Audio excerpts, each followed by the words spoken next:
We had a great night at the polls. If you are a conservative and you are against the things that this government is doing now, we took a step towards sanity, a big step towards sanity last night. However, let's remember that we still have the Biden administration in power, which means, just what's happening in Glasgow today, which we'll tell you about tomorrow, that is going to affect every American citizen.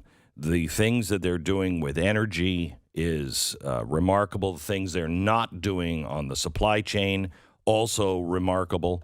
And we're going to have shortages. And Carol Roth, who is the author of The War on Small Business, she's a former investment banker. She is cut from the same cloth, I think, that I am. And she is looking at what is coming and seeing some real problems. And I wanted to get her on because we are entering the holidays. And I don't want people to hoard things, but I do want you to be prepared. And so I asked Carol to look into this, and she joins us now. Hi, Carol. How are you? I'm doing well, Glenn. It's very well said. You know, if you fail to prepare, you prepare to fail. It's a good old Boy Scouts mantra, isn't it? So the things that, we are going to be facing energy shortages, I think. And if it is very, very cold, I think we're going to see a repeat of what we had here in Texas around the country, or we could. The things that people are saying right now, the energy issue is one of the things, but also water. And I don't understand the water issue. Why are people saying there's a water shortage? Well, I always like to follow the money. I know it's something that you're very keen on. And if you look at what's been happening over the past several years, you have really big pools of money, institutional investors, hedge funds, who have been buying up land that has water rights associated with it. Mm-hmm. And anytime you have institutional investors going to something that everyone thinks is a commodity and buying it up, that's forward thinking that maybe something's going on. And with population growth and obviously all the issues that we have just in terms of governments and their mismanagement, there are a lot of people who are very concerned, both short-term and long-term, about water shortages. So I think it's really imperative that everybody, like you said, you don't have to go out and hoard. And in fact, Costco won't let you do it. They've already put a limit on it. But every time you go to the store, purchase some extra water. Get to the point where you have at least a gallon a day per person in your household for at least a month, because this is an issue. Yeah. Yes, because if this is something that happens, you're going to want to have that extra preparation, and there could be a short-term implication because of the supply chain, but I am deeply concerned based on all of this investment that's been going on longer term. So I had a billionaire friend of mine say to me, 12, 15 years ago, Glenn, you got to buy water. Yeah. And I said, why do I feel like I'm sitting here with Rockefeller in 1900 when he said buy oil? And he said, because it is. It's going to be as precious as oil is. And he said, but don't buy water. Don't buy water per se. He said, buy the things that will help filter water, invest in. He said, because otherwise, if you are the water baron, he said, you're going to be as unpopular as any of these oil people are now. No, it makes a lot of sense. And so that's another good backup thing that you can purchase for your own household is to get a supply of water filters. But you're right, from an investment thesis standpoint, there are all the kinds of technologies that are being developed, things for the desalinization of water and whatnot. So that's definitely something to consider. You know who's really focused on this too? Michael Burry, if any of you watched The Big Short. Yes. He was one of the first guys to call the mortgage crisis, and that's where he's been investing as well. So I don't understand, where is the water shortage coming from, though? I mean, we've got water. Well, we don't have as much that's usable as everybody thinks, and Well, some I of mean, places in California don't because they haven't built a reservoir since right. 1972. Exactly. They haven't been investing in some of these arenas that are required in order to make sure that you keep the water. And we also have population growth. And you have to remember, it's not just the major consumption of water individually, but 70% of the water that's used is for food, which goes into sort of the next issue is if you're going down the chain, you don't just want to have water, you want to make sure that you have access to food. And as you mentioned with California is a huge source and supplier of our food, here in the U.S. as well as throughout the world. And I'm really concerned because I just saw again yesterday a story about Bill Gates buying up farmland, saying that he's got these little farms, they're not going to be sustainable, and so he's helping by buying them all up. Super helpful, don't you think? Yeah, super helpful. Yeah, super helpful. So also things that on your own land, if you have access to seeds and things where you can also grow your own healthful food, that's important, as well as the perishables or the non-perishables to be able to have a stock and supply of that. So coming from you, this rings differently. I mean, I'm a prepper and been prepared for a while, but you don't strike me as a prepper in the classic sense of, 2008, you were saying this.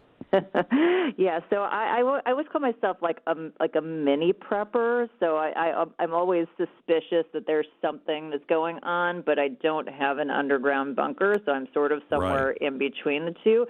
But I do follow trends, and I do follow the money, and it's unfortunately it's a moral issue, right? Things that are used to sustain us, water and food, that these shouldn't be treated like investment commodities, but that's sort of the outgrowth of what's happened from all of the terrible policy that we've seen from the government and the Fed. The guy who services my car said, "Hey, I bought some extra air filters for your car," and I was like, "Thanks." And he said, no, there's a shortage coming of air filters. He said, "You want this?" And I'm like, okay, well, thank you. But that not only is for air filters for your car, if you have a problem with HVAC or any of this stuff, you're going to have a hard time. You should get it checked now, shouldn't you?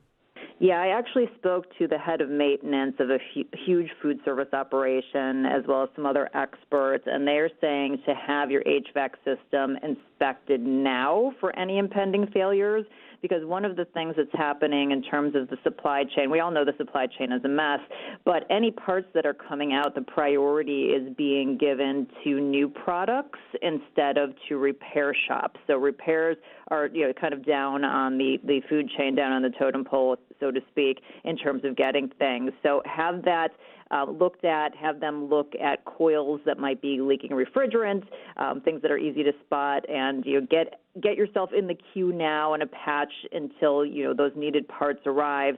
And if you have an old refrigerator, or if you have a refrigeration system that's necessary to store something like life-saving medicine, it probably makes sense to also invest in one of those mini fridges, the kind that you can get for a dorm or that you see in a hotel. Yeah. Anything that if you've got a life-saving issue or you've got an appliance that's old, like you want to get in that queue now because, think about it, we're headed for most of the country into really cold weather. You want to get out ahead of the curve for sure. So medicine is one of those things that I don't think we've learned our lesson on. Correct. COVID came and, we all realized, oh, crap, we don't make our medicine here. And I don't think anything's being done. But how do you store up on medicine? So that's a really good question because it depends on, if you have medicine that you can only get via prescription and that, you're requiring to go through your insurance. I would say the number one thing that you can do is not wait until you're at the end of your refill cycle.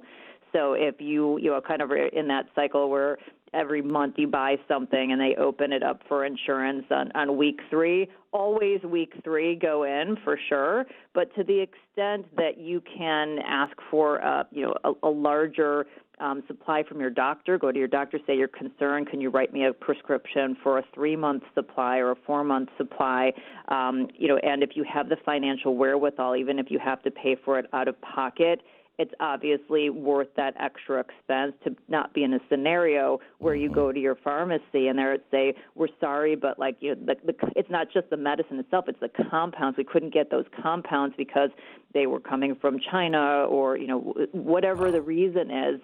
So anything that's important to your life, that will, especially if it's life critical, but anything that, you may have an issue with if you don't have access to, you don't need to hoard it, but slowly start building a backup. First aid kits, batteries, toothpaste, whatever it is, you want to make sure that you have something because that supply chain is so disrupted, not just for that end product, but for all the components that are going into it. Is this going to affect turkeys? And I know we're going to have problems with the supply chain for Christmas, or I hope we don't, but likely we will. How about the food for Thanksgiving? Get your turkey now. I just heard, I was on a program right after the CEO of Butterball, and especially if you want a smaller turkey, and we know the prices of everything have gone through the roof for inflation, so that big turkey may be, outside of the budget. Jeez. Go get it now. Put your name on a list if you have to, or put it in your freezer or whatnot, but get that. And then the other thing I will say, and I know that you've been very focused on this, Glenn, is anything that comes in an aluminum can, that has been a huge shortage. So if you want your beer or if you want your canned cranberry sauce that you just love that comes in an aluminum can, go get that now because that's another area that we have a shortage. So I heard that from a couple of sources, and I couldn't verify, and I was trying to look online. I heard, go buy anything that you like that are in cans. Correct. Because there's going to be a can shortage. You verified that is coming? It's already been happening, and there's no sort of sense it's going to get better. And the reason is kind of funny. There are all these additional beverages that have come on the market, like sparkling hard seltzer, that are using up, they become very popular out of nowhere, and they are using up part of that aluminum can supply. And with all the other issues that are going on in the world, there's just a huge supply and demand imbalance. So all of the people who are using aluminum for various products, including can manufacturers, are having a hard time getting those aluminum cans. It is, I giggle because it's just so silly, but this is what happens when you're a central planner and you think you can turn on and off the economy like you're power cycling a modem. The rest of us have figured out you can't do this, and now we're paying the price for all of this, literally. So, Carol, I don't have time this time, but could I ask you to do some research for me? I am concerned about energy and generators. In California, they've already said no gasoline generators, nothing. Yeah. And, your power goes out. How do you generate power? And I'm looking not just for today, but what is going to be taxed out of or, regulated out of existence in the next 3 years for power generation. Can you look into that, and then we'll have you back? I absolutely would be happy. Love the homework. Yeah, I'm sorry. I'm so sorry. No, I love it. Listen. Better you than me, Carol. You're providing real value to your listeners. These are actionable. This isn't just theory. These are actionable things that people can do to make sure that they're surviving, to make sure that their lives aren't disrupted. So I'm thrilled to be a part of that. She is the author of The War on Small Business. It is a must-read. You want to understand what's happening. A former investment banker, CarolRoth.com. CarolRoth.com. We'll talk again, Carol. Thank you so much.